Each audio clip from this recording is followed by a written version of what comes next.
This video focuses on Unit 1, Exercise 5.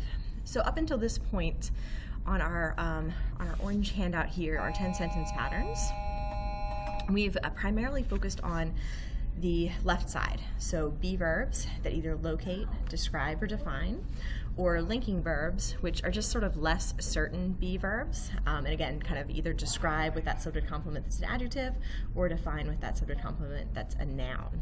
So now, starting with exercise 5, we're going to be looking at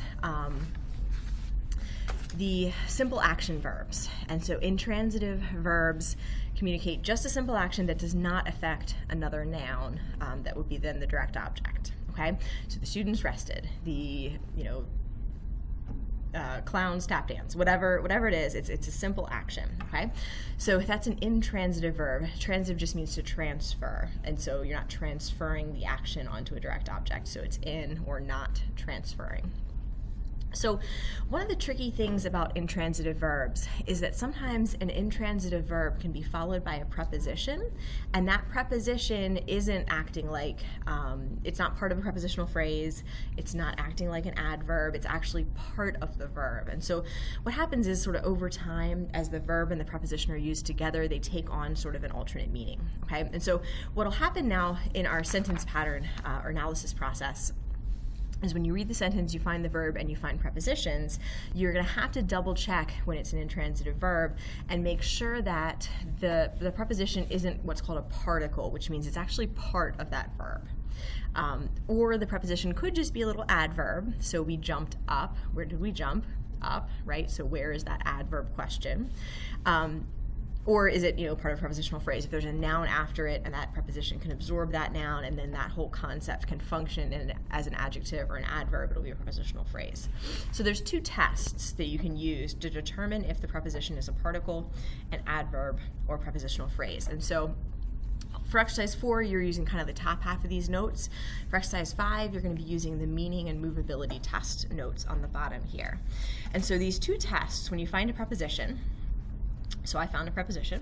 If there's a noun phrase after that preposition, and it could be part of a prepositional phrase, then look at the meaning of the sentence and decide, is that the case meaning-wise? If you take out that prepositional phrase, does the sentence meaning kind of unchanged? Because if it's a prepositional phrase, it's going to be modifying. So adjective or an adverb, it's not going to be necessary in most situations.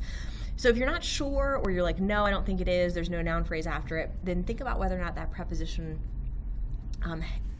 and the verb together mean the same thing. So the meaning test is, does the preposition and the verb mean the same thing as just the verb without the preposition?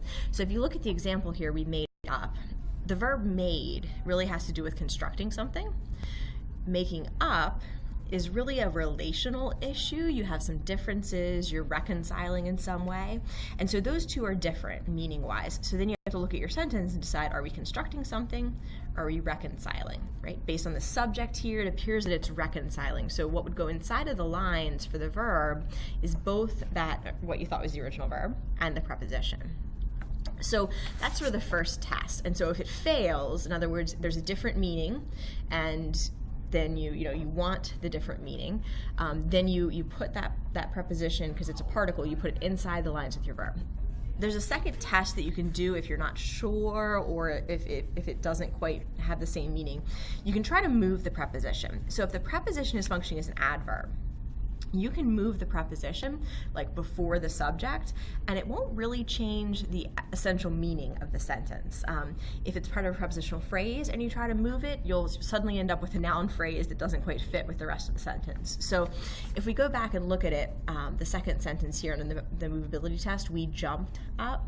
So if you say up, we jumped, same concept, right? The action that we're doing is jumping. How are we doing the action, or where? In an upwardly direction. Okay, so that would still work, and the sense of the sentence is kind of preserved even if you move up to the beginning. If you try to do that over here, up we made, the meaning falls apart, because you really do need that made up. So you can use both tests to kind of confirm that the preposition either belongs inside of the lines with the verb or doesn't, and so maybe it's a prepositional phrase or maybe it's an adverb. So let's look at a couple of examples here.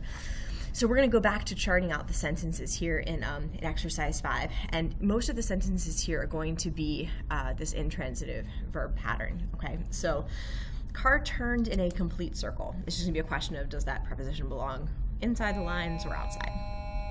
So the car turned in a complete circle. So if we start with, okay, turned is my verb, right, because we're looking for simple actions. You have a preposition here, right? Don't forget there's this nice list of prepositions, in, right? And so that's on our list. So in is a preposition. So then we look at our sentence, we've got 2 noun phrases. And starting kind of with this exercise, I found it helpful to kind of underline my noun phrases, and then that sort of visually reminds me that those belong together. And then if I decide I'm going to include that noun phrase inside of my prepositional phrase, I can just circle the whole thing, okay? So is in part of turned? Is that our verb, turned in? Or is it not part of our verb? So meaning-wise, turned in, that's like, you know, you could submit homework or you could go to bed. Turning is just changing directions. So meaning-wise, are we changing directions? Or are we going to sleep or submitting homework? So the car turned in a complete circle. What we really want meaning-wise is changing directions. So what happens then is our preposition fails that meaning test, and so since there's a noun after it, and it makes sense to say that in a complete circle is the way or how we're changing directions, we're going to circle that prepositional phrase because that's really what makes the most sense.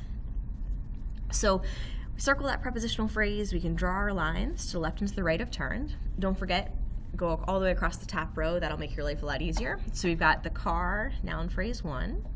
We already said this is a prepositional phrase. Remember, it's optional. If you really, really want to, you could certainly write prepositional phrase underneath of it, but it's not necessary as long as you're circling prepositional phrases only. Function-wise, we have a subject. And so if you're looking at the intransitive verb pattern, you've got a subject, intransitive verb, and then the only other things that you can have really are adjectives and adverbs. You could have a prepositional phrase that's modifying your subject noun phrase, that's an adjective, or you could have a prepositional phrase maybe, or like a one-word adverb. So we have an intransitive verb, and this in a complete circle prepositional phrase, we said that was how the car is turning, and so that's an adverb. And so again, you know, you don't have to necessarily write the question and adverb on the top. As long as you draw your arrow to the verb, we understand that that's functioning as an adverb because it's modifying a verb, okay? And so all of the sentences are going to be pattern 6. So you can certainly write pattern 6 over here, but you don't necessarily need to. All right, let's take a look at number 2. The boys turned in at midnight. So we're going to look for what our verb is. So we have, again, kind of turned. We have 2 prepositions. If those 2 prepositions are not part of a compound preposition like next to or except for, which these aren't, that's sort of one clue that you may have a preposition that's functioning as an adverb or that's a particle, because you don't have a noun phrase after in, and so it can't possibly be part of a prepositional phrase. Now, at midnight can, and actually makes sense. The boys turned in at midnight. We recognize that at midnight is a time, and so we know that that's going to be an adverb once we get to our kind of bottom row there. So now we have to decide, is it changing directions, or are we handing in homework or going to bed? So when we think about the sentence, the boys turned in at midnight, time, little kids, it makes a whole lot of sense to say that they are going to bed. And so turned in is really the action. And so since that whole thing is the action, you include the preposition inside of your lines. And you have essentially the boys retired, if you wanted to think about it sort of that way. You could generally replace a verb and a particle. You could usually replace it with kind of another verb that sort of means the same thing, maybe states it a little bit more complexly. So we've taken care of our preposition, and the whole thing is your verb, so you don't have to like do any special labeling or anything. It's just verb inside that box. So the boys is our noun phrase, and then what we have in our sentence is, again, an intransitive verb. So boys is our subject, turned in is our simple action, and at midnight is when. So since it answers that question when, we draw our arrow to our verb. Okay, and that's pattern 6 as well. So next time in class, we will do on the back 3 and 4 and maybe 5. I can't remember how many there are this week. Yeah, 3, 4, and 5, and then the rest of them will sort of be independent practice. So if you have any questions about this, I'll mention in class that I'm going to be posting on Edmodo a list of these phrasal verbs. So it's like 17 pages, double-sided, really tiny font. So if English is not a language that you've spoken your entire life, phrasal verbs can be very tricky.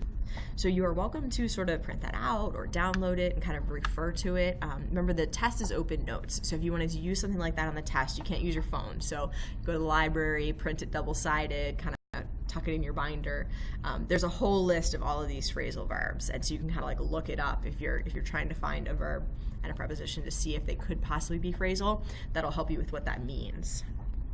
Okay, so I'll post that on Edmodo. That might be a good resource if you find that you're struggling with this. But the more that you go through this process, the more it'll make sense to you. Okay? All right, so I'll see you next class.